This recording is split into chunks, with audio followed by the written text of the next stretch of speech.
रजीम बिस्मिल्लाहिर्रहमानिर्रहीम रब्बि श्रह ली सदरी वयस्सिर ली अमरी वहलुल उक़दतम मिन लिसानी यफ़क़हू क़ौली। सदक़ रज़ीम। It is my pleasure to share some knowledge of the subject known as economics. My name is Sarthai. New student, जैसे कि आपको पता है हमने कॉमर्स के स्टूडेंट के लिए लेक्चर्स स्टार्ट की गई है जिसके अंदर मैथ्स, स्टैट, इकनॉमिक्स, अकाउंटिंग को मौजू गुफ्तगू बनाया गया। बेटा आज हमने जो चैप्टर मुकम्मल किया है वो डिमांड का। आज हम शुरू जो करेंगे सप्लाई को। इंशाल्लाह दो पार्ट के अंदर मैं मुकम्मल जो उसका कंसेप्ट है सप्लाई का इंशाल्लाह वो आपके सामने रखूँगा। तो डिमांड की तरह ही सप्लाई है बेटा।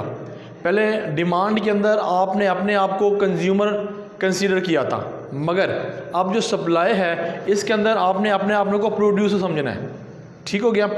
मैं लिखता हूँ यहाँ पे, स्टार्ट करता हूँ अपने टॉपिक की तरफ, सप्लाई। तो बेटा सप्लाई में आपने अपने आप को प्रोड्यूसर समझना है कि मैं एक प्रोड्यूसर हूँ। ठीक हो गया। यानी कि आपने अपने आप को प्रोड्यूसर समझना है। और तो प्रोड्यूसर जो है वो चीज़ बनाता है। ठीक है। आपकी एक फैक्ट्री है, आप फैक्ट्री को के मालिक हो, आप फैक्ट्री बेटा चला रहे हो। तो इस फैक्ट्री के अंदर एक फर्म है आपके पास, इस फैक्ट्री के अंदर आपने प्रोडक्शन करनी है। जैसे कि सप्लाई के लेक्चर, डिमांड के लेक्चर के अंदर बेटा हमने पढ़ा था कि प्राइस के कम होने से डिमांड में इजाफा होता है, प्राइस के अप होने से डिमांड में क्या होती है, कमी हो जाती है। ये हम रूल पढ़ा था। पर सप्लाई के अंदर बेटा डायरेक्ट रिलेशन है। अगर एक चीज़ कम होएगी तो दूसरी चीज़ भी कम हो जाएगी, अगर एक चीज़ में इजाफा होगा तो दूसरी चीज़ में भी इजाफा होगा। मिसाल के तौर पर अगर उस किसी कमोडिटी की प्राइस में बेटा इजाफा हो, किसी भी कमोडिटी में इजाफा हो तो उसकी जो प्राइस में इजाफा हो तो उसकी सप्लाई प्रोड्यूसर जो होता है वो बढ़ा देता है, उसको ज़्यादा कर देता है क्योंकि उसकी प्राइस बढ़ रही है। ठीक हो गया। और फिर इसके अलावा हमने ये भी डिस्कस करना है बेटा कि इसके कौन से फैक्टर हैं जो सप्लाई को अफेक्ट करते हैं, वो इंशाल्लाह डिस्कस करेंगे। चलते हैं जी अब फैक्टर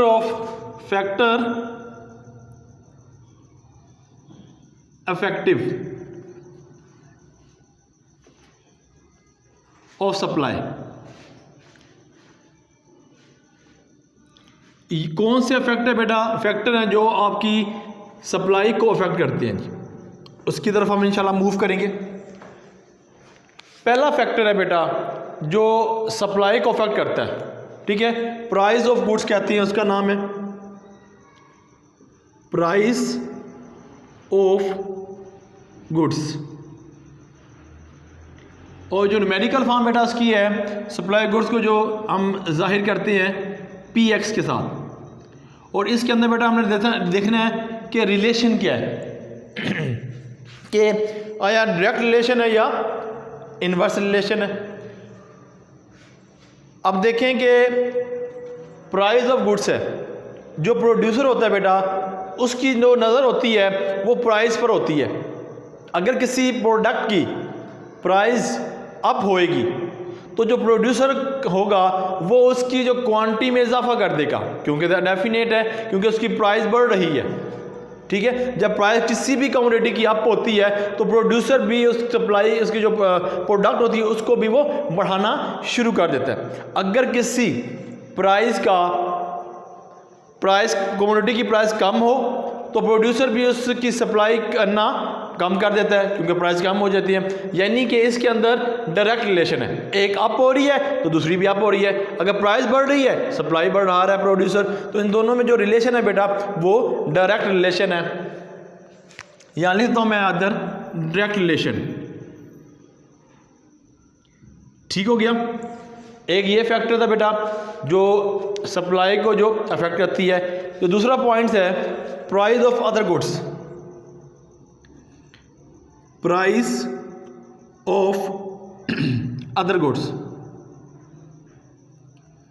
इसके अंदर बेटा अदर गुड्स है, इसको हम जो न्यूमेरिकल फॉर्म में लिखते हैं बेटा वो PR है।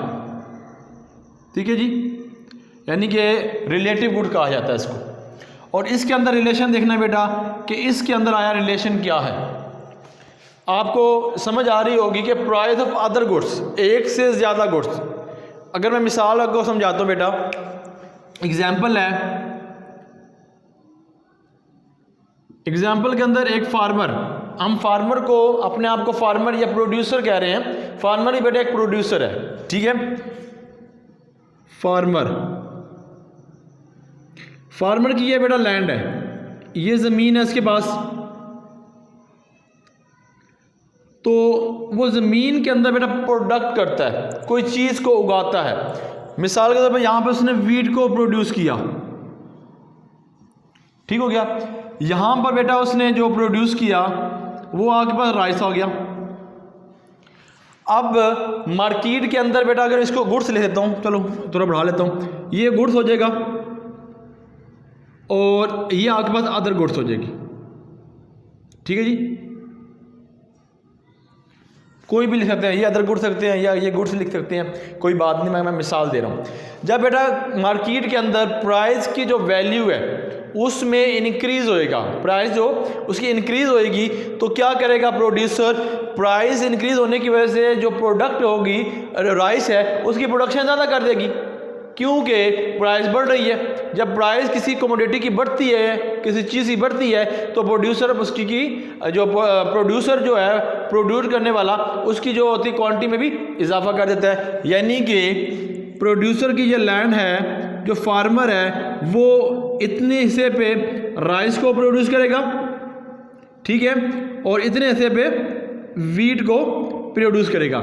यानी कि यहाँ पर आपके पास क्या है, ये इजाफा हो रहा है बेटा, ठीक हो गया।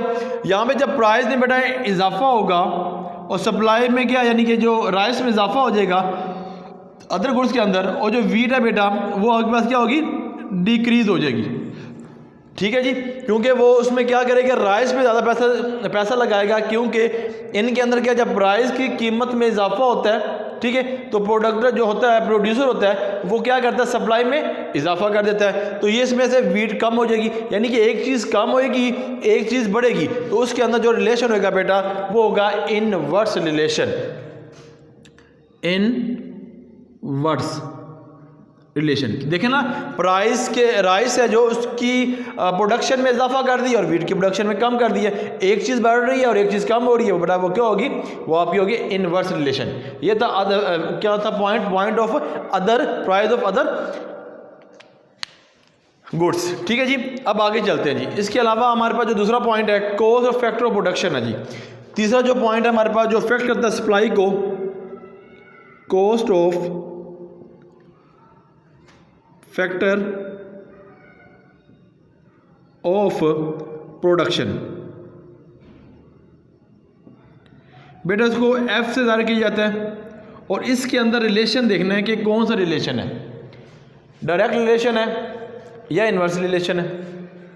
अब कॉस्ट से जाहिर हो रहा है कि इस पे क्या है, इस क्या वजह है, कीमत है, ठीक हो रहा है। यानी कि cost of production, cost of factor of production के अंदर कोई चीज़ जिसकी शाह में इजाफा हो जाए, ठीक हो गया।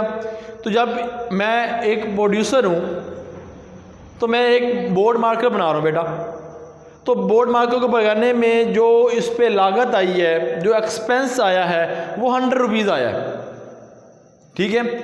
और मुझे पता है कि इसकी कॉस्ट में इजाफा हो गया, ये चीज़ बहुत महंगी बनी है, ठीक है। तो जब चीज़ महंगी बनेगी मैं मार्केट भेजूँगा, वो डिमांड यानी कि वो चीज़ जो होगी वो इस चीज़ में लोग कम खरीदेंगे क्योंकि प्राइस ज़्यादा इसकी है, ठीक है। लग्जरी बात है, अगर जब मैं प्रोड्यूस की है, ये चीज़ बनाई है, तो मेरे कॉस्ट भी, एक्सपेंस भी बढ़ गई है ना, क्योंकि इस पर जो ये चीज़ है ये क्या हुई है, इसकी प्राइस में इजाफा हो जाएगा। क्यों हो जाएगा, क्योंकि ये महंगी बनी है।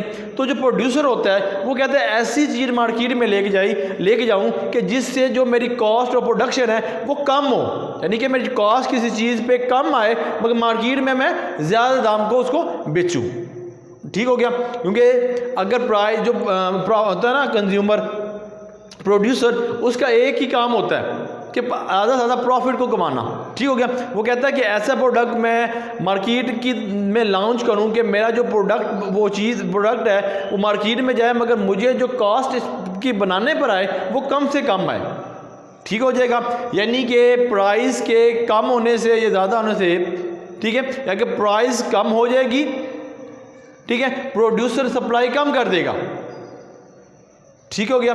प्राइस के ज़्यादा होने से प्रोड्यूसर अपनी क्या कर देगा, ज़्यादा कर देगा। ये लॉजिक पड़ी थी। बट इसके अंदर बेटा हम ये कर रहे हैं कि किसी चीज़ की कीमत ज़्यादा होगी तो क्या करेगा, ये खर्च चालू है, वो कहेगा यार इस पर बड़ा कॉस्ट आई है, मैं इसको प्रोड्यूस करना बंद कर दूंगा।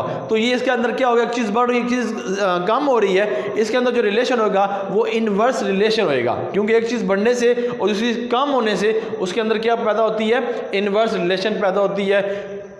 अब लिख देते हैं यहाँ पे, अगर इन्वर्स रिलेशन, इन्वर्स, ठीक हो गया। ये था हमारा जो तीसरा फैक्ट था, कॉस्ट ऑफ फैक्टर्स। अगर मैं देखें अगला जो फैक्टर है, इसके अलावा और भी कोई फैक्टर्स हैं जो आपकी फैक्टर ऑफ अफेक्ट करता है सप्लाई को, है वो है टेक्नोलॉजी।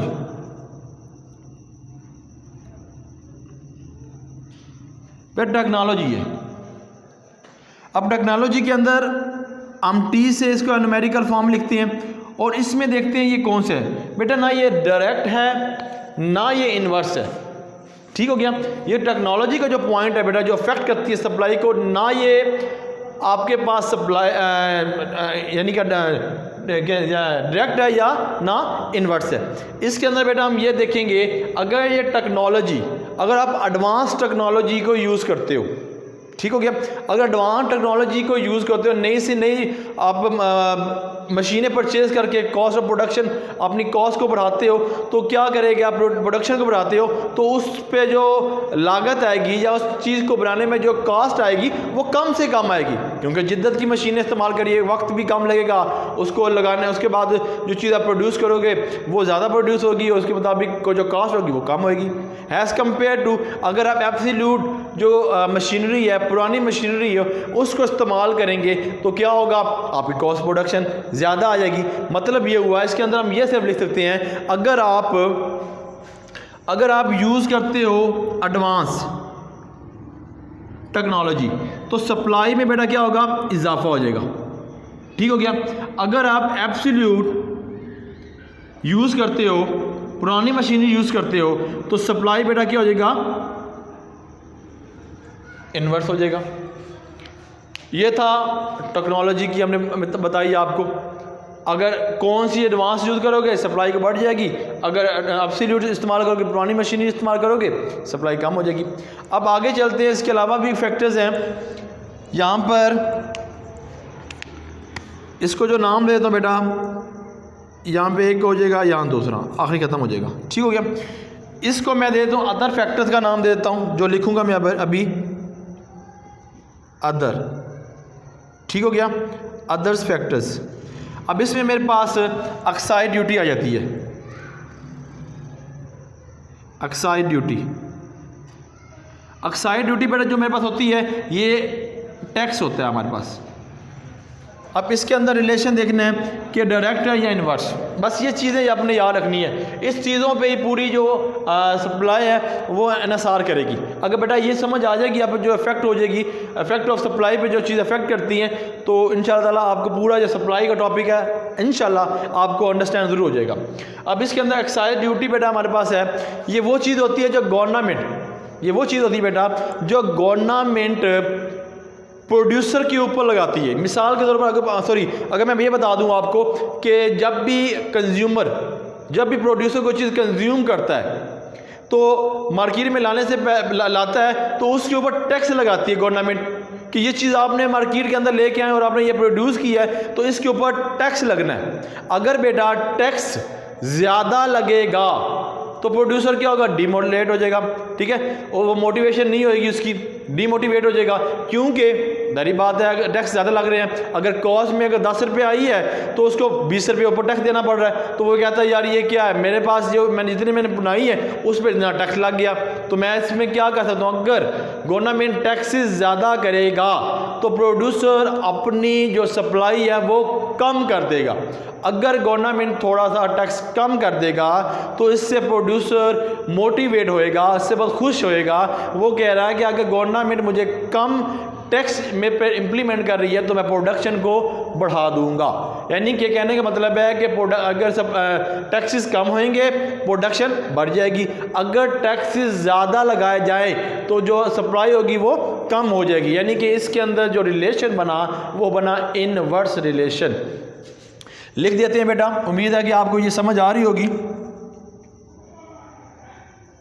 ओके जी, और आगे लास्ट पॉइंट अगर मैं डिस्कस करूं अदर फैक्टर के अंदर बेटा, वह सब्स्टिट्यूट है। ठीक है जी, सब्स्टिट्यूट, सब्सिडी। ये जो पॉइंट है सब्सिडी है बेटा, पॉइंट्स ये उल्ट है। किस पॉइंट का? ये एक्साइज ड्यूटी का उल्ट है। यहाँ पर गवर्नमेंट लेती है मगर सब्सिडी के अंदर गवर्नमेंट आपको देगी।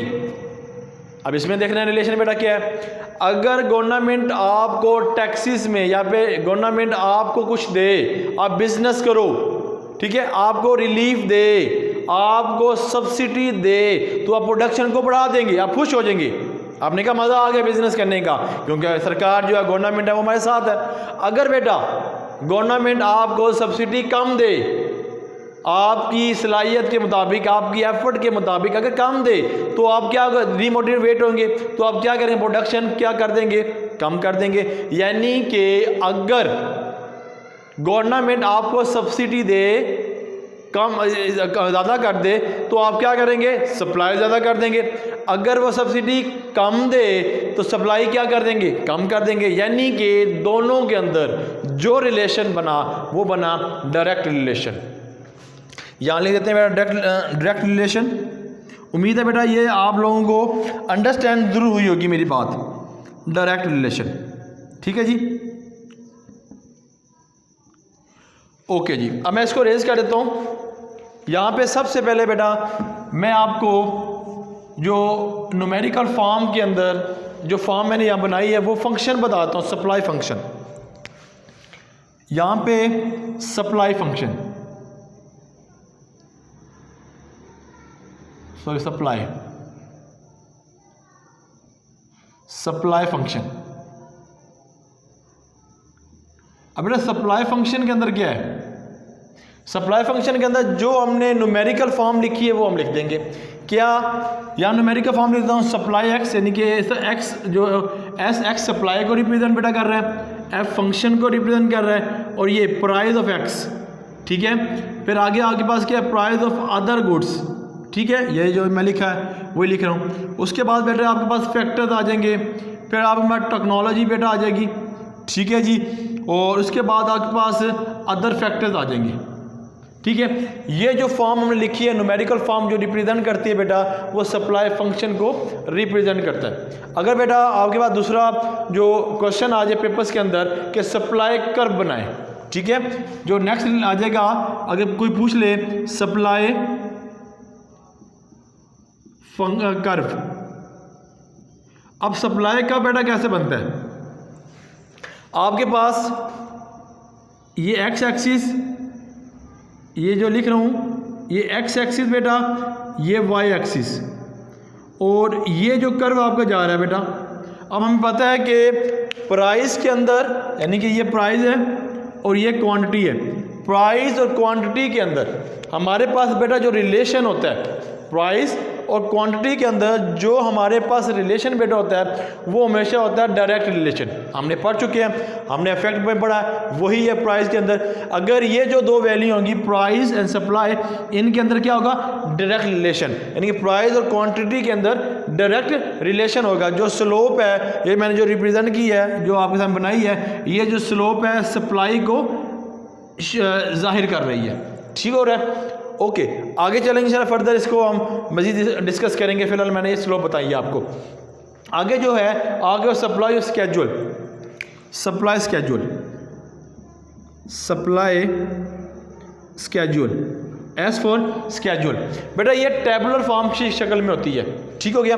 अगर मैं यहाँ पे बना लूँ टेबुलर फॉर्म के अंदर, हमने ये पढ़ा हुआ है जो प्राइस लेवल है बेटा वो आपके पास क्या होगा, इंक्रीज होगा, और जो क्वांटिटी लेवल है बेटा वो भी क्या होगा आपका इंक्रीज, यानी पी से प्राइस बेटा, क्यू से क्वांटिटी।